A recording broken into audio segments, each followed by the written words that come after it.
Attraction is a tool that works most effectively when it is used for the purpose for which it was intended. That is, it most often produces the results that are desired when it is used as it was designed to be used. But it is always producing some results because it is always being used, whether those using that know it or not. This is the great gift of God. Continuous power, continuously on. Let me repeat that, please.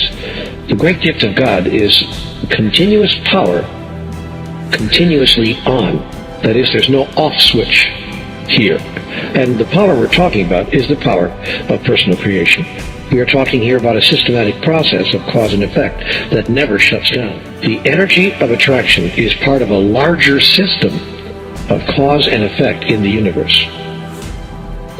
Talking about attraction as if it were a law unto itself is a little like talking about gravity without discussing the physics that explain what gravity does and why. So let us look then more deeply at the great principles of life. Life expresses itself through 5 principles. The first is the energy of attraction, which gives you power. The second is the law of opposites, which gives you opportunity. The third is the gift of wisdom, which gives you discernment. The fourth is the joy of wonder, which gives you imagination. And the fifth great principle of life is the presence of cycles, which gives you eternity. When you understand about the 5 principles of life and how they all work, suddenly the law of attraction will start to work for you much more effectively and much more consistently and much more efficiently. But what no one told us about is the other 4 principles of life, the law of opposites, for instance, which is most important for us to understand. The law of opposites creates a contextual field within which the power of personal creation or the law of attraction may work.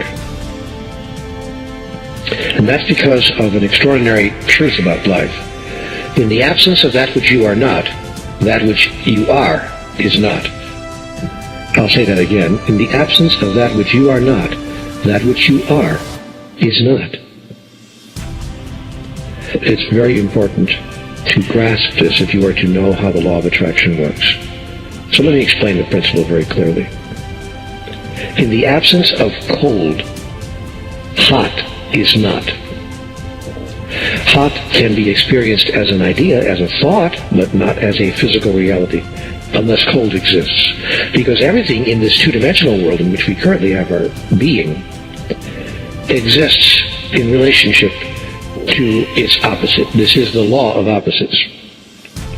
If you take away its opposite, that which exists does not exist experientially. It only exists conceptually, but not experientially. I'll give you another example. Supposing I have a concept about myself that says I am 6 feet tall. Fair enough, I'm 6 feet tall. That's a concept only. The only way it can become an experience is if there's something that is not 6 feet tall. If there's something that's 5'11", or 4'3", or 2 foot high, or 9 feet high, or 50 feet high, then suddenly 6 feet high, the experience of 6 foot tallness becomes possible. I can actually have the experience of being 6 feet tall only because everything unlike, everything that is the opposite or other than 6 feet tall exists. If you take that all away, if everything in the whole world was 6 feet tall, then I could not know what 6 foot tallness was in my experience. I could only know it conceptually. I could have an idea, but I couldn't have an experience of it. Therefore, now get this, therefore, in order for me to have an experience of 6 foot tallness, presuming that was an experience that I desired, I would create, consciously or unconsciously, everything unlike 6 foot tallness. I would create things in my experience that were 5'9", 4'3", or 50 feet high, so that I could then, in the context of all of that, experience the difference, the contrast that I call 6 foot tallness. Indeed, I would beg the universe to bring me other than 6 foot tallness so that I could experience 6 foot tallness. I want to say that again because you really need to hear this. I said, indeed, I would beg the universe to bring me anything, something, anything other than 6 foot tallness, so that I could experience 6 foot tallness in fullness. And that is exactly what we do when we use the law of attraction, something that is hardly explained at all in the movie, and not very much in most of the literature on this subject. As soon as you invoke the law of attraction, you invoke the law of opposites. The minute you, shall I say, pray for something, or hope for something, or wish for something, or seek to attract something, in that very self-same moment, you will begin to attract that which it is not.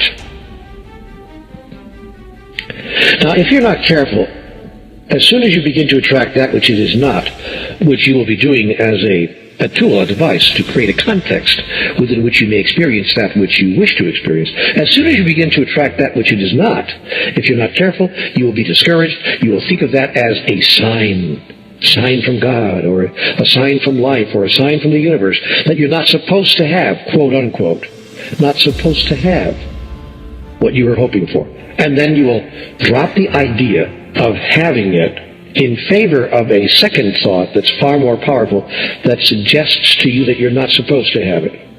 That is, you will buy into the illusion, and you will step into the notness and make it your reality. And you will drop any thought that you could have what you were hoping to experience, because its exact opposite has appeared in your daily life.